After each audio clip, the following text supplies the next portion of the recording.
ഓരോ വർഷവും കേരളത്തിന് വേണ്ടത് 4200 കോടിയുടെ സ്പിരിറ്റാണ് എന്നാണ് മന്ത്രി MP രാജേഷ് സഖാവ് പറയുന്നത്. ഇത് കേരളത്തിൽ തന്നെ ഉൽപ്പാദിപ്പിക്കാനായാൽ വരുമാനവും തൊഴിലും ലഭിക്കുമത്രേ. നിലവിൽ GST നഷ്ടം മാത്രം 210 കോടി രൂപയാണത്രേ. എഥനോൾ ഫാക്ടറിക്കെതിരായ പ്രതിപക്ഷത്തിന്റെ എതിർപ്പ് ദുരൂഹമാണ് എന്നും മന്ത്രി സഖാവ് പറയുന്നു. കാലങ്ങളായി അരിയും പച്ചക്കറിയും മുതൽ പൂക്കളമിടാൻ പൂവ് പോലും അന്യ സംസ്ഥാനങ്ങളിൽ നിന്നാണ് കേരളത്തിലേക്ക് കൊണ്ടുവരുന്നത്. അതിലൊന്നും രാജേഷ് സഖാവിന് തെല്ലും വേവലാതിയില്ല. പക്ഷേ നമുക്ക് സ്പിരിറ്റാണ് കാര്യം. സ്പിരിറ്റിലെ കാര്യമുള്ളൂ. എത്ര കിട്ടിയെന്ന് നേരത്തെ പ്രതിപക്ഷ നേതാവ് ചോദിച്ചിരുന്നല്ലോ. രാജേഷ് സഖാവ് പറയുന്നതെല്ലാം വിശ്വസിക്കുന്ന കുറെ അന്തം കമ്മികൾ ഇവിടെയുണ്ട്. പക്ഷേ കേരളത്തിൽ അവരുടെ എണ്ണം അതിഭീകരമായി കുറഞ്ഞു വരികയാണ് എന്നെങ്കിലും രാജേഷ് സഖാവ് മനസ്സിലാക്കിയാൽ നന്ന്. നിലവിൽ കേരളത്തിലേക്ക് സ്പിരിറ്റ് വരുന്നത് കർണാടക, മഹാരാഷ്ട്ര സംസ്ഥാനങ്ങളിൽ നിന്നാണ്. കോൺഗ്രസ് ഭരിക്കുന്ന കർണാടകയിൽ നിന്ന് സ്പിരിറ്റ് കൊണ്ടുവരാം, ഇവിടെ നിർമ്മിക്കരുത് എന്നതാണ് പ്രതിപക്ഷത്തിന്റെ നയമെന്ന് രാജേഷ് പറയുന്നു. മഹാരാഷ്ട്രയിലെ സ്പിരിറ്റ് കമ്പനികളുമായി ചർച്ച നടത്തിയോ എന്ന് ചെന്നിത്തല പറയണമെന്നും MP രാജേഷ് വാർത്താ സമ്മേളനത്തിൽ ആവശ്യപ്പെടുകയുണ്ടായി.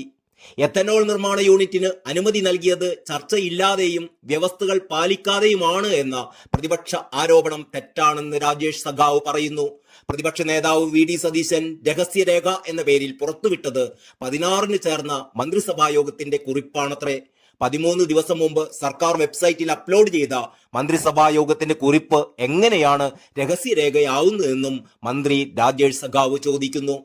പുതിയ മദ്യക്കമ്പനികൾക്ക് അനുമതി നൽകാമെന്ന് 2022-23 മദ്യനയത്തിലും എക്സ്ട്രാ ന്യൂട്രൽ ആൽക്കഹോൾ കേരളത്തിൽ തന്നെ ഉൽപ്പാദിപ്പിക്കാനുള്ള നടപടികൾ സ്വീകരിക്കുമെന്ന് 2023-24 മദ്യനയത്തിലും പറയുന്നുണ്ടത്രേ. അതുപ്രകാരമാണ് ഒയാസിസിന്റെ അപേക്ഷ പരിഗണിച്ചത്. അതല്ലാതെ പ്രതിപക്ഷ നേതാവ് പറയുന്നത് പോലെ ഇവിടെ ഒരു കൊടുക്കൽ വാങ്ങലും നടന്നിട്ടില്ല. ഇതൊക്കെ നമ്മൾ വിശ്വസിക്കണം.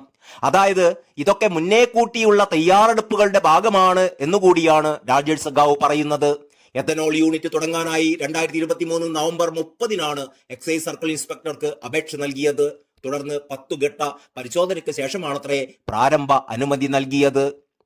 എഥനോൾ നിർമ്മാണ പ്ലാന്റിനായി ഒരു തുള്ളി ഭൂഗർഭജലം പോലും എടുക്കില്ലെന്നും രാജേഷ് സഖാവ് പറയുന്നു. ഇത് സർക്കാരിന്റെ ഉറപ്പാണത്രേ. ആർക്കും ഇത് കേട്ട് ചിരി പൊട്ടരുത്. സർക്കാരിന്റെ പാഴായ ഉറപ്പുകളുടെ പട്ടിക ഇവിടെ കഴിഞ്ഞ തവണ നിങ്ങൾക്ക് വോട്ട് കുത്തിപ്പോയ സാധാരണക്കാരെല്ലാം എടുത്തു വെച്ചിട്ടുണ്ട്. തിരിച്ചു കുത്തുമ്പോ രാജേഷിന് ബോധം പോകരുത്. അത്രയേ തൽക്കാലം പറയുന്നുള്ളൂ. നന്ദി, നമസ്കാരം.